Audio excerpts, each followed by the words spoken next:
So hello everyone, आज हम पढ़ने वाले हैं लेक्चर नंबर 2 और इसमें हम पढ़ेंगे कॉन्सेप्ट ऑफ मास। तो क्या होता है मास? तो मास एक मेज़र होता है। किस चीज़ का मेज़र? मास हमें बताता है कि किसी बॉडी में एक्चुअल कंटेंट कितना है। ओके, भारीपन नहीं, वेट नहीं। वेट एक फोर्स है, वो वेट रिप्रेजेंट अ फोर्स और मास रिप्रेजेंट करता है कि उस बॉडी में कितना कंटेंट प्रेजेंट है। तो हम देखते हैं by definition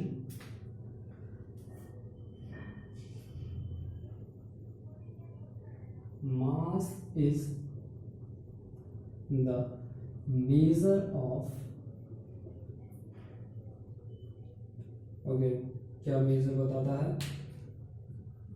mass is the measure of amount of matter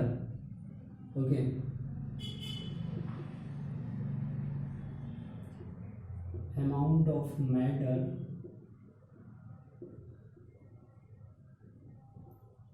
present in a body और दूसरी डेफिनेशन भी हम लिख सकते हैं मास इज द मेजर ऑफ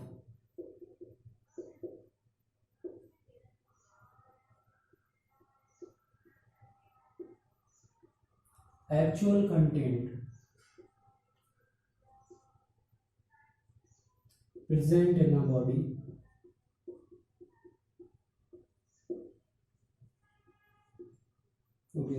किसी चीज में एक्चुअल कंटेंट कितना है वो मास बताता है, वो उस चीज का मास बताता है। लाइक कि अगर कोई जैसे बड़ा सा एक जानवर है, लाइक हाथी है, एलिफेंट, तो हाथी का मास ज़्यादा होगा या कंपेयर टू किसी और चीज़ से हम उसको जैसे हॉर्स से कंपेयर करें तो किसका मास ज़्यादा होगा? तो कंटेंट किस में ज़्यादा है, किसकी बॉडी में ज़्यादा कंटेंट प्रेजेंट है? तो हाथी की बॉडी में ज़्यादा कंटेंट प्रेजेंट है, तो इसलिए मास ज़्यादा किसका होगा? एलिफेंट का। तो दैट मीन्स कि उस बॉडी में जिसको हम देख रहे हैं, कोई ऑब्जेक्ट है, कोई बॉडी है, कोई जानवर है, कोई ह्यूमन है। अगर कोई ह्यूमन है, कोई मोटा आदमी है, तो उसका मास ज़्यादा होगा। क्यों? क्योंकि उसकी बॉडी में ज़्यादा कंटेंट प्रेजेंट है, ज़्यादा कंटेंट है उसकी बॉडी में। तो that means the mass is the measure of actual content present in a body और mass is a scalar quantity. Mass is a scalar quantity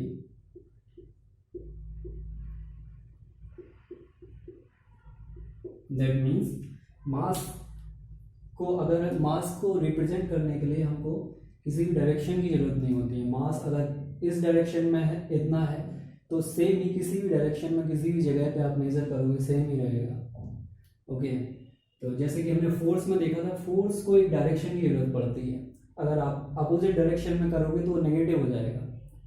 एकदम से चेंज हो जाएगा। तो फोर्स डायरेक्शन पर डिपेंड करता है, इसलिए फोर्स कैसा था? Vector quantity.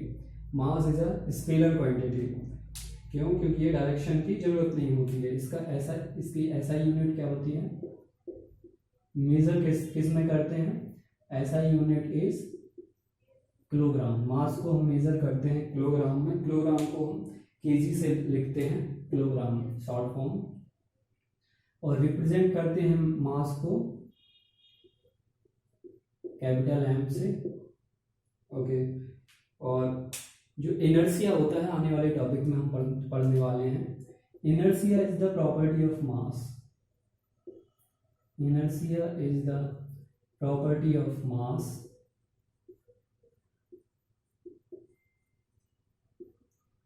That means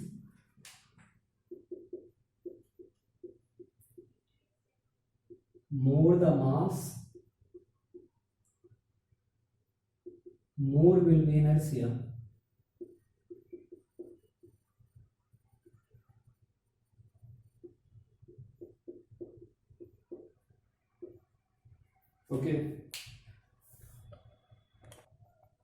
So this is the difference. This is the about the concept of mass. मास क्या होता है? डेफिनेशन। इसको कैसी क्वांटिटी है? स्केलर क्वांटिटी है। मेजर किस में करते हैं या यूनिट क्या है? तो SI यूनिट किलोग्राम है। रिप्रेजेंट कैपिटल M से करते हैं। और जो वेट होता है, वेट और मास में डिफरेंस क्या है? वेट मेजर करता है, वेट मेजरमेंट है फोर्स का जो मास पे लग रहा होता है, ग्रेविटेशनल फोर्स m इंटू जी। ओके, मास वेट निकालेंगे तो m इंटू जी कर देंगे। जो ग्रेविटेशनल फोर्स लग रहा है उसका मेजरमेंट है। अब हम देखने वाले हैं मास के बाद हमारा टॉपिक आता है मोमेंटम। तो क्या होता है मोमेंटम? तो मोमेंटम को हम पहले थोड़ा सा समझते हैं, फिर डेफिनेशन लिखते हैं। तो मोमेंटम को हम कैसे समझ सकते हैं? जैसे कि फॉर एग्जांपल एक कार है, ओके, ये कार मैं ड्रॉ कर रहा हूँ अभी।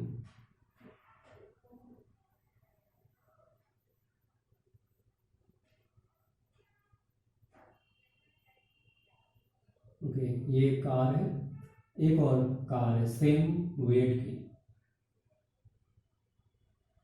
दैट मीन्स सेम मास की दो कार हैं, सेम कंपनी की दो कार हैं।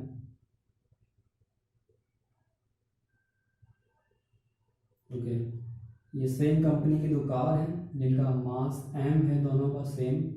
ये वेलोसिटी v1 से जा रही है, ये वेलोसिटी v2 से जा रही है। और इजीली समझने के लिए हम इसको एक वेलोसिटी दे देते हैं कुछ भी। ये ये जा रही है 20 किलोमीटर पर आवर और ये जा रही है 50 किलोमीटर पर आवर। अब लेट्स से कि अगर कोई इंसान है यहाँ पे या कोई भी एक ऑब्जेक्ट है, सेम ही है, यहाँ पे इसकी टक्कर हो जाती है, इस कार की इस इंसान से टक्कर हो जाती है, तो किसका इम्पैक्ट ज़्यादा होगा? कैन यू टेल मी कि किसका इम्पैक्ट ज़्यादा होगा?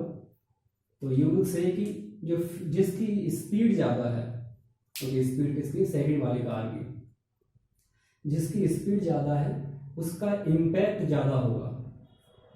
ओके, जिसकी स्पीड ज़्यादा है उसका इम्पैक्ट कैसा होगा? उसका इम्पैक्ट ज़्यादा होगा। इसकी वेलोसिटी क्या है? 20 किलोमीटर पर आवर, इसकी 50 किलोमीटर पर आवर। तो मोमेंटम को कैसे देख सकते हैं? Momentum is nothing but the impact. Okay, momentum is nothing but the impact.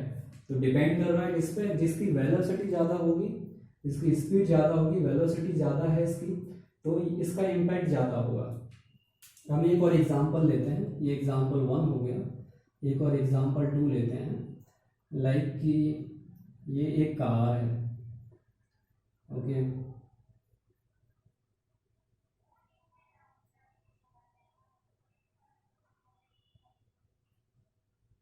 ये कार है और एक कोई हैवी व्हीकल है, हम ट्रक ले लेते हैं।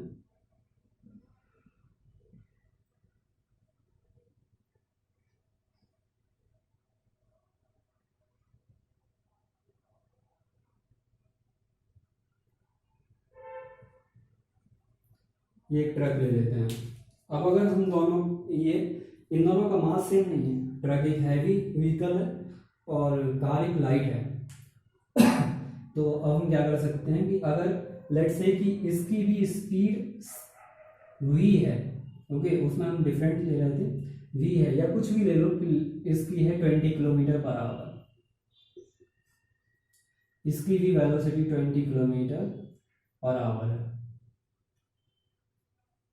अब अगर किसी से ये टकरा जाती है तो कैन यू टेल मी कि किसका इम्पैक्ट ज़्यादा होगा? तो in this case second example में किसका इम्पैक्ट ज़्यादा होगा? तो इसमें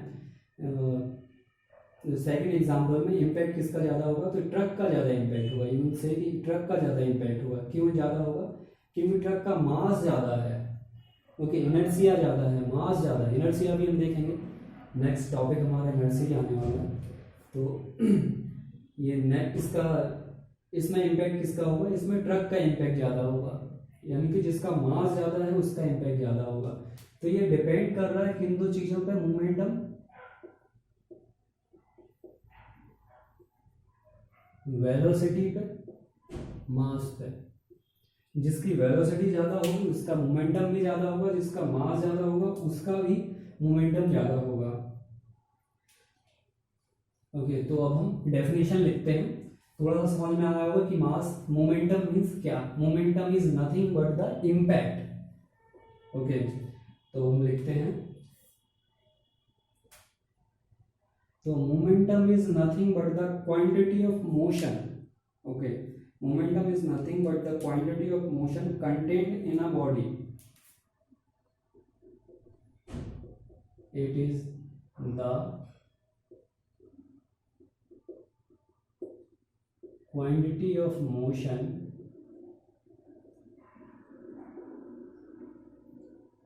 contained in a body।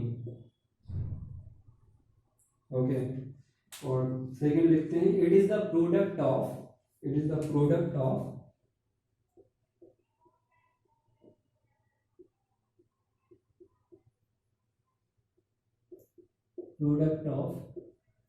Mass and velocity. Okay, mass and velocity, और वेलोसिटी आ रहा है, सिंस वेलोसिटी कैसा था हमने चैप्टर मोशन में पढ़ा हुआ है, वेलोसिटी एक वेक्टर क्वांटिटी है, वेक्टर क्वांटिटी। तो मोमेंटम भी कैसा हो जाएगा, मोमेंटम भी एक वेक्टर क्वांटिटी हो जाएगा। So it is a vector quantity.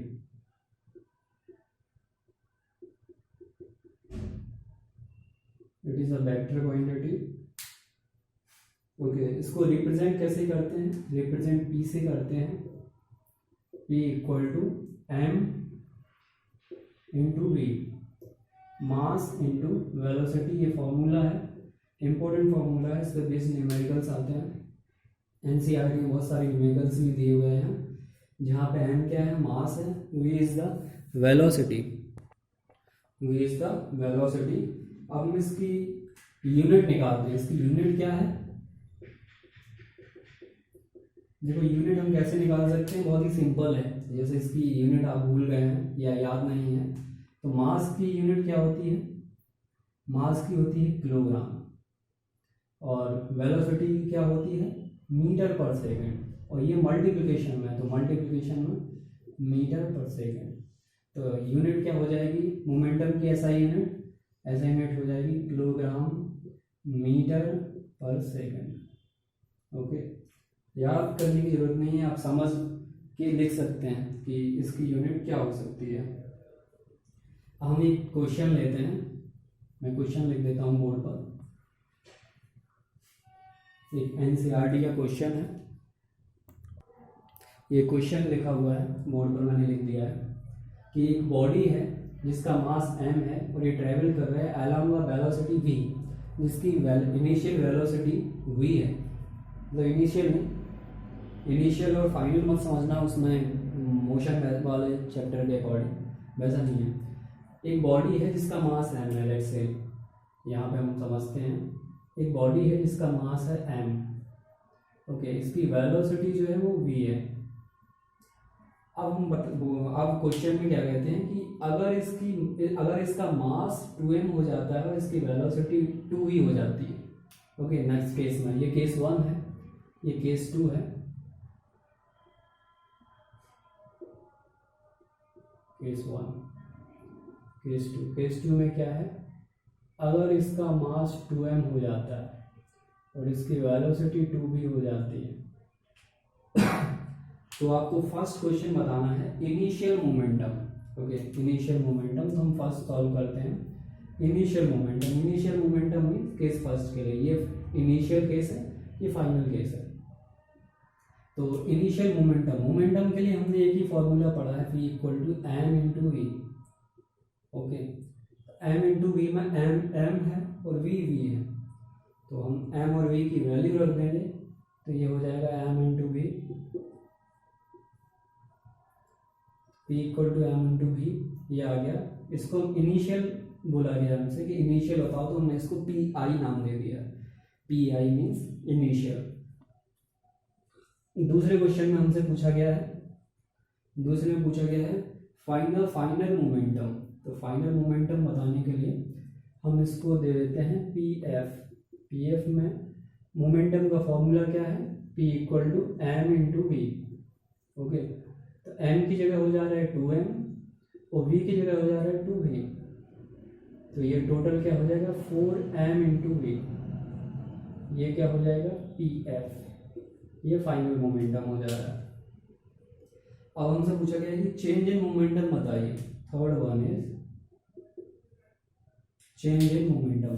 तो चेंज इन मोमेंटम कैसे निकालेंगे? तो हमें किसी भी चीज़ का चेंज निकालना है। अगर किसी भी चीज़ का परसेंटेज चेंज का मैथमेटिक्स में पढ़ा होगा, किसी भी चीज़ का अगर चेंज निकालना है तो हमें final value minus initial value. तो हम इसको डेल पी से लिख देते हैं। Del p means change in momentum. Change in momentum क्या हो जाएगा? Final momentum means final momentum minus initial momentum. तो फाइनल क्या है 4m into v minus m into v. ये क्या हो जाएगा 3mv। ये आंसर हो गया। ये क्या हो गया चेंज इन मोमेंटम। अब हमको फोर्थ बताना है परसेंटेज चेंज इन मोमेंटम। इसी क्वेश्चन का फोर्थ पार्ट है, इसका है चेंज इन मोमेंटम। जबकि हमें change percentage change in momentum, change in momentum तो बता चुके हैं। अब परसेंटेज चेंज इन मोमेंटम, जब भी हमें परसेंटेज चेंज इन निकालना हो किसी भी चीज़ का, परसेंटेज डेल पी, तो ये हो जाएगा P final minus P initial divide by P initial. ये फॉर्मूला बनेगा मल्टीप्लाई बाय 100, क्योंकि परसेंटेज निकालना है। तो इसको हम सॉल्व करेंगे तो ये क्या आंसर आ जाएगा फाइनल दिया हुआ है 4m इंटू वी, इनिशियल है m इंटू वी, फिर इनिशियल है m into v multiply by 100। इसकी वैल्यू क्या आ जाएगी 4mb में से 1mb लिखा हुआ है, दैट मीन्स 1 आगे 1mb माइनस हो जाएगा, तो ये हो जाएगा 3m into v divide by m into v multiply by 100। m से m कैंसिल हो जाएगा, v से v कैंसिल हो जाएगा, ये आ जाएगा 300% चेंज इन मोमेंटम आएगा।